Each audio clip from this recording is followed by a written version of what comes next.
కంచి కామకోటి పీఠం వారి Shri Chandrasekhara Saraswati మహావిశ్వవిద్యాలయం inter marks ఆధారంగా స్కాలర్షిప్స్ తో కూడిన అడ్మిషన్లు.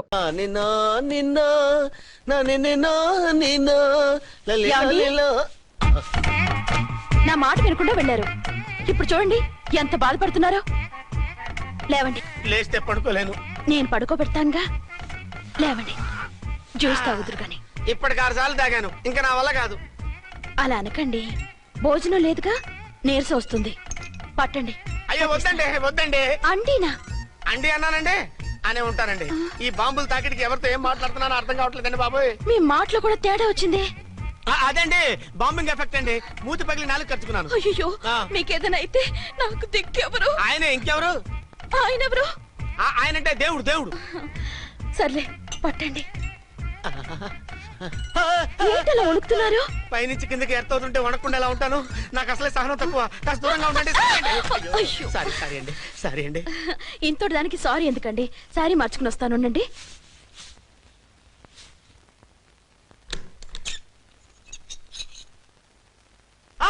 వద్దు వద్దు వద్దు వద్దు. ఏంటండి, ఏమైంది? నా ఎదురుగా బట్టలు మార్చుకోవద్దు, నేను తట్టుకోలేను. ఏ సిగ్గుగా ఉందా? లేదు, భయంగా ఉంది. భయపట్టు ఎందుకు? నేను అందంగానే ఉంటానుగా. అందుకే భయపడేది. అయ్యో, భయం ఎందుకు? నేనేం పరాయిదాన్ని కానుగా. మీరు ఎలా ప్రొసీడ్ అయిపోతే మా గురువు గారికి నేను అన్యాయం చేయాల్సి వస్తుందండి. గురువా? గురువెవరు? అదేనండి డాక్టర్ గారు. ఈ కట్లిప్పే వరకు నన్ను స్టార్ట్ టీవీ కూడా చూడొద్దన్నారండి. మీరు సైడ్కి వెళ్ళి మార్చుకోండి, లేకపోతే నేను ఎమోషన్ అయిపోతాను. అదా మీ భయం? అయితే ఉండండి. థ్యాంక్స్. అమ్మయ్యా, ఈ గంటకి గండం గట్టెక్కింది నాయనా. ఇలాంటి టైప్ సీన్లు ఉన్నాయని తెలిస్తే నేను చచ్చినా వచ్చి ఉండేవాడిని కాదు. పరిస్థితులు ఇలాగే కొనసాగితే నేను కాలు జారటం ఖాయం. దేవుడు, కాలు జారటం ఖాయం. చిన్న పిల్లలు ఏంటి అరుపులు? కాసేపు ఓర్చుకోండి, అవే తగ్గిపోతాయి. పుసుగేసుకుని ఉన్నారా దేవుడు?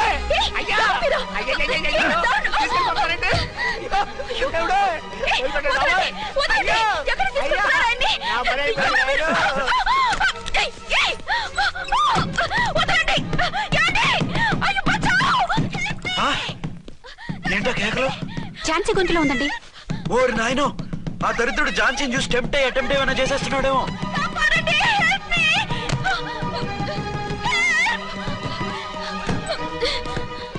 ఏంటి ఝాన్సీ, ఏమైంది? మా ఆయన కిడ్నాప్ చేసి తీసుకెళ్లిపోతున్నారండి. ఎవరు? ఏమో తెలీదు, కాపాడండి. ఓరి నాయనో.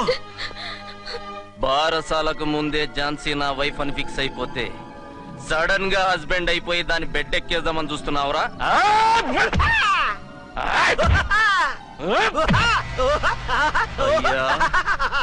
నేనింత సీరియస్ గా కొడుతుంటే వీడు కామెడీ లెక్కన అవుతుండేంది. ఈడి ఏడిపోయి ఇలా లాఫింగ్ టైప్ లో ఉంటదేమో. ఇంకో 2 రౌండ్లు వేసుకో. వేసుకోరా బాబు.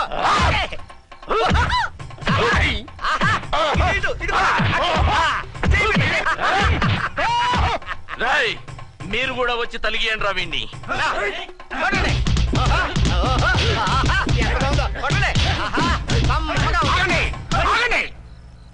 ఈడు ఎందుకు ఏడవకుండా నవ్వుతున్నాడో నాకు ఇప్పుడు అర్థమైంది. ఎందుకు? డల్లపరుపు మందాన బ్యాండేజ్ చుట్టుంటే దెబ్బ ఎలా తగులుతుంది? గదా సంగతి.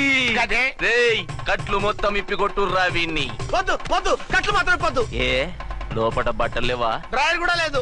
ఏం పర్లేదు, మేము మగాళివి కదా. ఇప్పుడు రా. వద్దు వద్దు బాబాయ్, కట్టిపోతున్నారు బాబాయ్.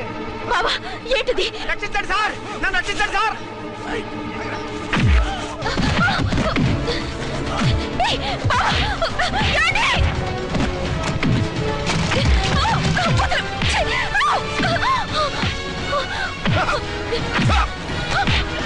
వద్దు వద్దు, నన్ను చెప్పకండి బాబాయ్. వద్దు బాబాయ్. అయ్యో, మీరు రాయో, నేను లేకపోతున్నానండి.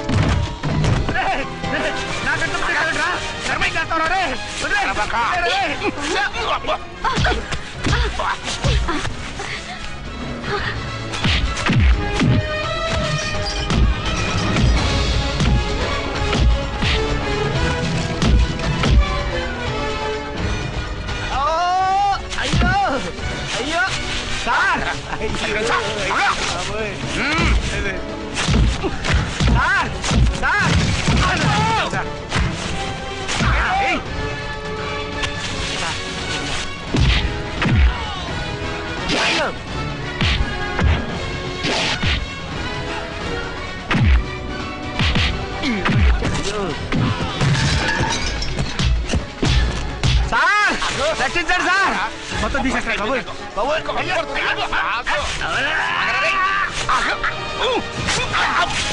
మళ్ళీ స్లిప్ అయిపోయాడు నాయన. సార్ సార్ రక్షించండి సార్. సార్ రక్షించండి సార్.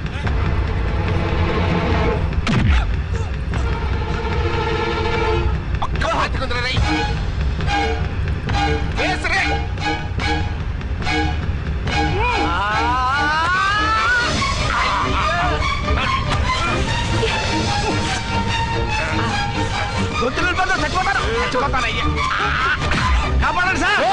సార్ త్వరగా రండి సార్. రండి సార్. అయ్యా అయ్యా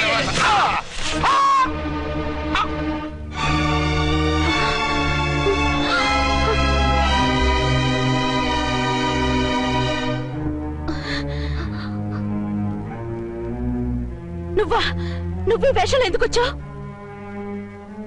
నన్నెందుకు మోసం చేశావు? సారీ, నిన్ను మోసం చేసిన వీడి కాదు, వారు. మా ఆయన ఎక్కడా? బైబిల్ మొత్తం చదివి యేసు ప్రభు ఎవరని అడుగుతా వింటమ్మా. ఎంతకాలం నీ కొమ్మగుడు ఉన్నారనుకుని తెగ మురిసిపోయారు. కానీ మీరు కట్టుకున్నది పంచుకున్నది ఒకే ఒక మొగుణ్ణి, వారే వీరు.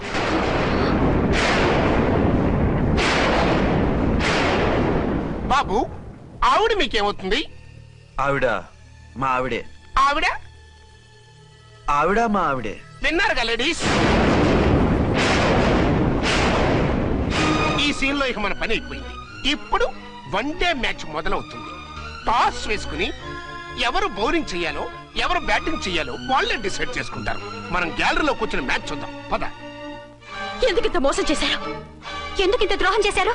నేను ఎవరిని మోసం చేయలేదు, ఎవరికి ద్రోహం చేయలేదు. పాపం, విధి ఆడిన వింత నాటకంలో ఆర్టిస్ట్ అయి ఉంటాడు. చెప్పండి, ఒక పెళ్లి చేసుకుని నన్నెందుకు రెండో పెళ్లి చేసుకున్నారు? మీకు భార్యగా నేను సరిపోలేదా? ఆవేశపడకుండా నేను చెప్పేది వినండి. నువ్వు చనిపోయావు అనుకుని అందరూ కలిసి నాకు బలవంతంగా పెళ్లి చేశారు. ఆ విషయం నాకెందుకు చెప్పలేదు? పెళ్ళయిందంటే నేను చేసుకోనన్నా, చీకొడతానన్నా? నిజం దాచి పెళ్లి చేశారని నాకు మన పెళ్ళైన తర్వాత తెలిసింది. అప్పుడైనా మీరు చెప్పాలిగా, ఎందుకు చెప్పలేదు? చెప్తే నువ్వు మిమ్మల్ని వదిలేస్తానని భయపడి చెప్పలేదా? నన్ను వాడుకునే ఛాన్స్ మిస్ అవుతుందని చెప్పలేదు. Don't talk రబేష్. కొంతకాలం ఆగి చెప్తే చచ్చినట్టు పడుంటారు. ఎంచక్క ఇద్దరితోనూ సంసారం చేయొచ్చని ఆశపడ్డారా?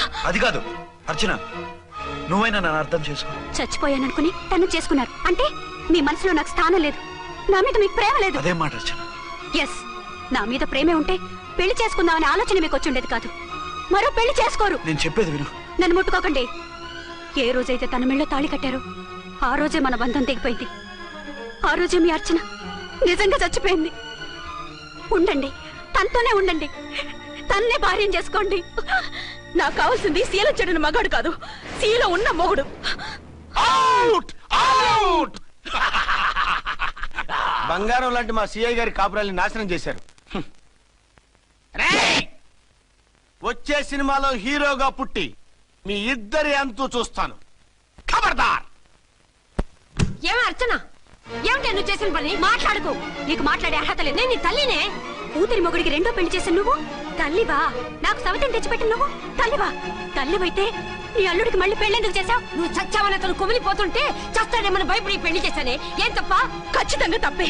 నాకే కన్నొక్కరా కాలొక్కరా, నాలో ఏ లాభం ఉందని, ఏం తక్కువ అని రెండో పెళ్లి వాడికి రెండో పెళ్ళంగా పడి ఉండాలి. అంటే జీవితాంతం మొగుడు లేకుండా బతుకుతావా? మొగతోడు లేకుండా ఉంటావా? ఏ మొగుడు లేకుండా బ్రతకలేనా? ఆడదానికైనా మొగుడు అవసరం, మగాడికి పెళ్ళ అవసరం లేదా? నేను ఇంకో మొగాడిని చేసుకుంటే అతను సహిస్తాడా, భరిస్తాడా? మగాడికి ఆడదానికి పూలిగేట్. మగాడికి ఏమైనా కొమ్ములు ఉన్నాయా?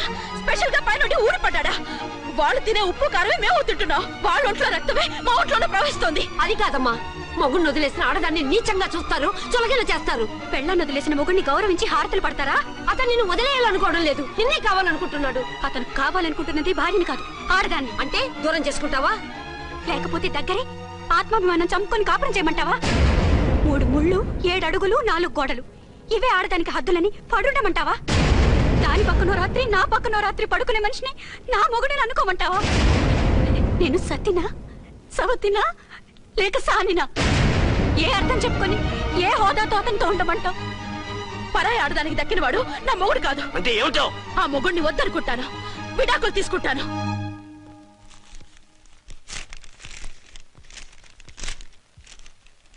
ఏమిట్రాది? లాయర్ నోటీసులు. లాయర్ నోటీసులు ఎవరు పంపారు? నీ కోడళ్ళు. దేనికి? వాళ్ళకి విడాకులు కావాలంట. నువ్వెందుకురా బాధపడతావు? సిగ్గు ఎగ్గు లేకుండా విడాకుల కోసం కోర్టుకెక్కినందుకు వాళ్ళు బాధపడాలి. నీలాంటి మంచి మొగుడిని దూరం చేసుకుంటున్నందుకు వాళ్ళు ఆడవాలి. మీసం లేని వాళ్ళు వాళ్ళకి అంత పట్టుదల రోషం ఉన్నప్పుడు మీసం ఉన్న మగాడివి నీకెంత ఉండాలరా? వాళ్ళకి నువ్వు అక్కర్లేనప్పుడు నీకు వాళ్ళు అక్కర్లేదు. ఇంతకాలం నువ్వు చెప్పింది నేను విన్నాను, ఇప్పుడు నేను చెప్పింది నువ్వు వినాలి. మొగుండి వదిలేసిన వాళ్ళకి మొగుడు దొరకలేమో కానీ పెళ్ళాం వదిలేసిన మొగుడికి 1,00,000 మంది దొరుకుతారు. నువ్వు మళ్ళీ పెళ్లి చేసుకో. అప్పుడు కానీ జనం నేల మీద ఊహించుకుని పనిచేసింది వాళ్ళురా. నువ్వు వాళ్ళని మర్చిపోలేక జీవితాంతం నరకనుభవిస్తుంటే చూసి ఆనందించాలని వాళ్ళ ప్లాన్. నువ్వు మళ్ళీ పెళ్లి చేసుకుంటే ఆ కుక్కలు చెప్పుతో కొట్టినట్టు అవుతుంది. అంటే ప్రతీకారం కోసం పెళ్లి చేసుకోమంటావా? లేకపోతే ఇంకా వాళ్ళకి మొగుండని వాళ్ళ ఫోటోలు పట్టుకుని కుళ్ళి కుళ్ళి ఏడుస్తావా? ఒక్కసారి చేసిన తప్పుకే నరకం అనుభవిస్తున్నాను. మళ్ళీ జీవితంలో అటువంటి పొరపాటు చేయను. పోనీ చెయ్యని పొరపాటు చేయి, కొత్త అలవాటు చేసుకో.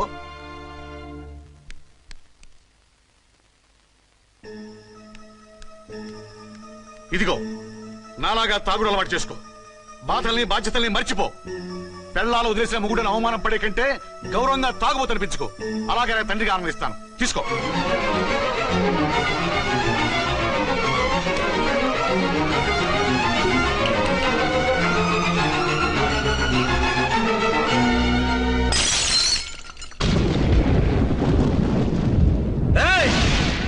అర్చన, ఝాన్సీ, బయటికి రండి.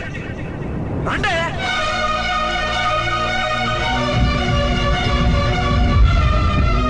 भाई और बहनों, देखो, ये मेरा फर्स्ट पत्नी है.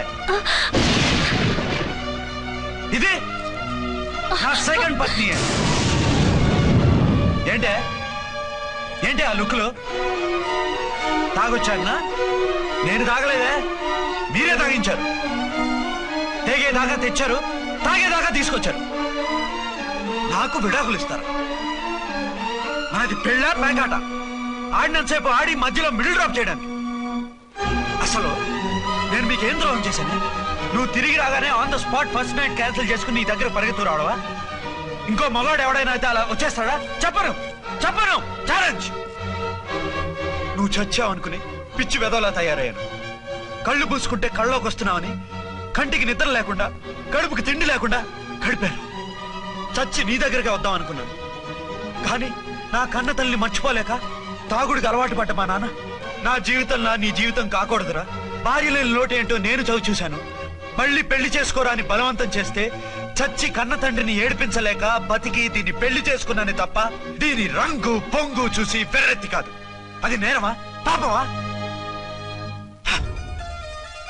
ఏవే ఈ ఏటి మేటి సౌత్ ఇండియన్ పతివ్రత, ఈ సంగతి ఏంటే?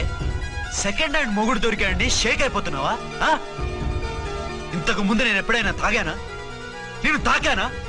కామం కళ్ళకెక్కి నీతో మంచం ఎక్కానా? మజా చేశానా? పెళ్ళైన తర్వాత కూడా నిన్ను పతివ్రతలా బతకనిచ్చాను కదే. నేనే దుర్మార్గుడిని అయితే, ఆడదాన్ని అవసరంతో ఏడ్చేవాడిని అయితే ఎప్పుడో నిన్ను చెడిపోయేదాకా చెడగొట్టేవాడిని. కానీ ఎందుకు అలా చేయలేదు? ఎందుకు నీది తప్పలేదు? భార్యగా అర్చన నాలో బతికుంది కదా. నిజం చెప్పలేదు అని చెప్పుకోవచ్చిన మేకలా గించుకుంటున్నావు. ఎందుకు చెప్పలేదో తెలుసా? నా కూతుర్ని ఎవరు చేసుకోవడం లేదు, రెండో పెళ్ళంటే వద్దంటుంది అని మా బాబు దగ్గరకు వచ్చి ఏడిస్తే నాకు అబద్ధం చెప్పి నీకు తాళి కట్టించారే. 20 ఏళ్లుగా కనీ పెంచిన నీ అబ్బే నీకు నిజం చెప్పినప్పుడు నేనెందుకు చెప్పాలి? అది బతికొచ్చిన తర్వాత మా వాళ్ళు నీకు నిజం చెప్పలేదని తెలిసింది. అప్పుడు నాకు ఇదివరకే పెళ్ళయింది, చచ్చిందనుకున్న నా పెళ్ళం తిరిగి వచ్చిందని నీకు చెప్తే గుండె పగిలి చేస్తావని నీకు చెప్పలేదే. నువ్వంటే నా ఆల్ ఇండియా పతివ్రత 9 నెలలు లంకలో ఉండొచ్చిన సీతని అగ్ని ప్రవేశం చేయమన్నాడా రాముడు? ఎవడో వెదవ కోత కూర్చాడిని, కడుపుతో ఉన్న తన పెళ్ళాన్ని అడవిలోకి పంపించాడు అదే రాముడు, నీ ఫేవరెట్ గాడ్. నువ్వు అడ్రస్ లేకుండా 25 నెలలు ఎక్కడికో పోతే ఎక్కడున్నావు, ఏం చేశావు, ఎవరితో ఉన్నావు అని అడిగానా? లేదు. అనుమానించానా? లేదు. వాయ్? భార్య అంటే ప్రేమ, భార్య అంటే నమ్మకం, భార్య అంటే విశ్వాసం. ఆ రాముడు గ్రేటా, నీ మొగుడు గ్రేటా? చెప్పు. ఆ రాముడిని దేవుణ్ణి చేసి గుళ్ళో కూర్చోబెడితే నన్ను రాయించేసి రోడ్డు మీదకి విసిరేస్తావా? పేరుకు పెళ్ళానివే గాని నిన్ను అమ్మకన్నా ఎక్కువగా ప్రేమించానే. నువ్వు కనీసం ఆ బిడ్డకిచ్చే విలువ కూడా ఇవ్వలేదు కదే తల్లి. ఇద్దరు భార్యలకి న్యాయం ఎలా చేయాలో తెలియక కుమిలిపోయా. మీ ఇద్దరికి నిజం తెలిస్తే ఏమైపోతారో అని భయపడ్డాను. మీ కంట్లో నీళ్లు రాకూడదని మీరిద్దరూ ఏడవలసిన ఏడుపు నేనేడ్చానే. ఇంత చేస్తే మీరు నాకు విడాకులు ఇస్తారా? అసలు మీరిద్దరు పొజిషన్లోకి రండి రండి. నన్ను వద్దని మీరిద్దరు వదిలేస్తే వచ్చి మీ కాళ్ళ మీద పడతారనుకున్నారా? నెవర్. అవును, నన్ను వద్దనుకున్నప్పుడు నేను కట్టిన మంగళసూత్రాలు మాత్రం ఎందుకు? సేఫ్టీగా వాటిని అలాగే ఉంచుకుని మాజీ భార్యలుగా హ్యాపీగా బతుకుదాం అనుకుంటున్నారా? నో, మీకు ఆ ఛాన్స్ ఇవ్వదు. తాళి ఉన్న పెళ్ళాలుగా కాదు, తాళి తెగిన భార్యల్లా, మొగుడు చచ్చిన విధవల్లా మీరు తెల్ల చీరలు కట్టుకునేట్టు చేస్తాను. విడాకులు ఇవ్వకుండా మిమ్మల్ని విడాకులు చేస్తాను. జీవితాంతం కుళ్ళి కుళ్ళి కుళ్ళి ఏడ్చేలా చేస్తాను. బాయ్.